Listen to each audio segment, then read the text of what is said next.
Good evening, everybody. This is your favorite aspiring classicist here, a wandering author, reminding you that we're all the authors of our own lives. As always, my message remains the same.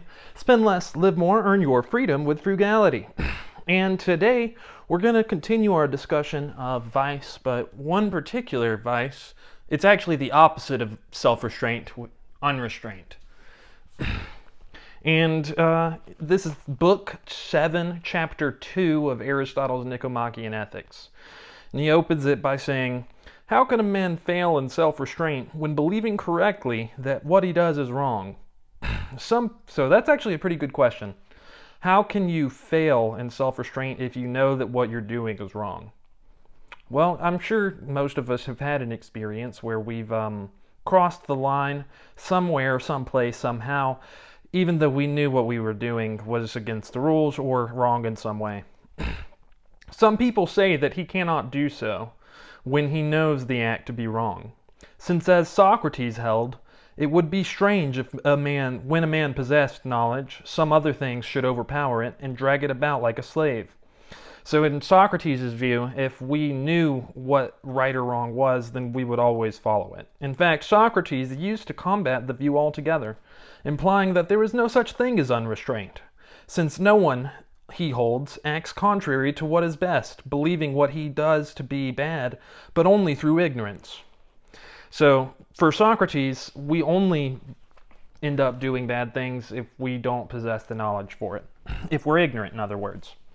Now, this theory is manifestly at variance with plain facts, and we ought to investigate the state of mind in question more closely.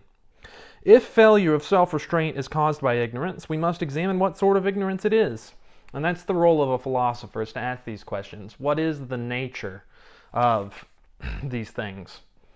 For it is clear that the man who fails in self-restraint does not think the action right before he comes under the influence of a passion. So it's some kind of external influence, that of a passion, is required to have us fail in self-restraint. But some thinkers accept the doctrine in a modified form. They allow that nothing is more powerful than knowledge, but they do not allow that no one acts contrary to what he opines to be the better course. They therefore maintain that the unrestrained man, when he succumbs to the temptations of pleasure, possesses not knowledge but only opinion. So some people adhere to Socrates' view that if you possess knowledge of what's right and wrong, you won't act contrary to that, by saying that maybe these people don't have real knowledge, all they have is opinion. And yet, if it is really opinion and not knowledge, not a strong belief that offers the resistance, but only a weak one, like that of persons in two minds about something, we could forgive a man for not keeping to his opinion in opposition to strong desires, but we do not forgive vice, nor any other blameworthy quality. Is it then, when desire is opposed by prudence, that we blame a man for yielding? For prudence is extremely strong, but this is strange, for it means that the same persons can be at once prudent and unrestrained.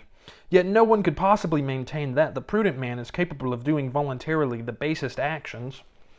So, Aristotle is saying here that maybe it's prudence that is opposed to self-restraint. But it would be weird if that was the case, because then that would mean a prudent man is also capable of doing the worst kind of actions on his own accord. And furthermore, it has already been shown that prudence displays itself in action, and implies the possession of the other virtues as well. Again, if self-restraint implies having strong and evil desires, the temperate man cannot be self-restrained, nor the self-restrained man temperate. For the temperate man does not have excessive or evil desires, but a self-restrained man must necessarily have strong and evil desires. So you can only say that you're self-restrained if you possess strong evil desires, and you're able to hold yourself against them.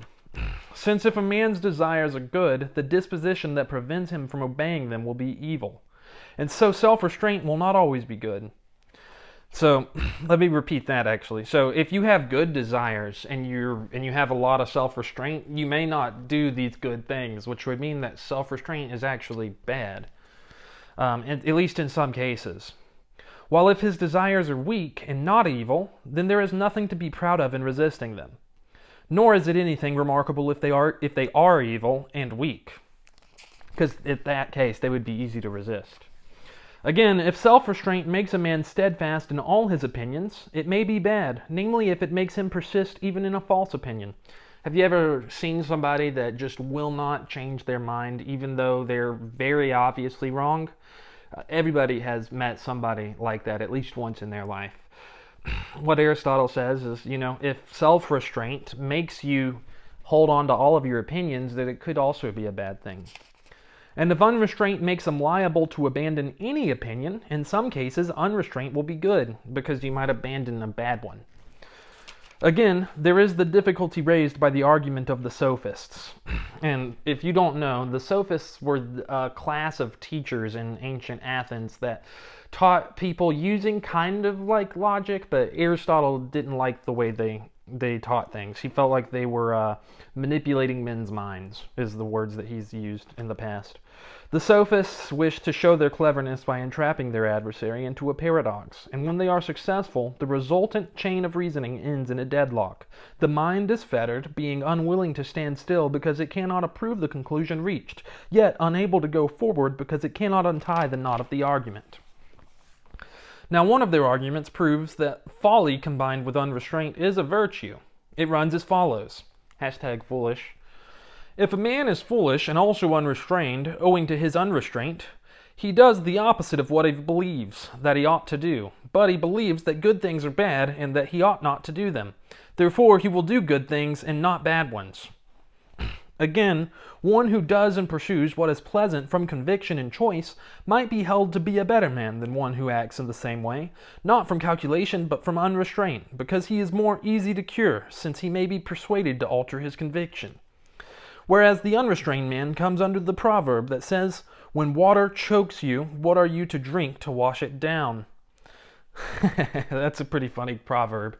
When water chokes you, what are you to drink to wash it down? As it is, he wants to do one thing, but does another anyway. Again, if self-restraint and unrestraint could be displayed with reference to anything, what is the meaning of the epithet, which is just like phrase, unrestrained without qualification? No one has every form of unrestraint, yet we speak of some men as simply unrestrained. Such, more or less, are the difficulties that arise, part of the conflicting opinions we have to clear out of the way, but part to leave standing, for to solve a difficulty is to find the answer to a problem. Cool. And so, in this chapter, he just sets up our study of this vice, unrestraint, by asking all of these different questions and advancing the views from people like Socrates all the way to the sophists. So that's it. That's what I've got for you guys tonight. I may try to do a second video, but what are y'all doing in order to inspire, uplift, and empower your local community today? Because this world isn't changing unless we all do our part, and you can count on me to do mine daily. Until next time, I love y'all.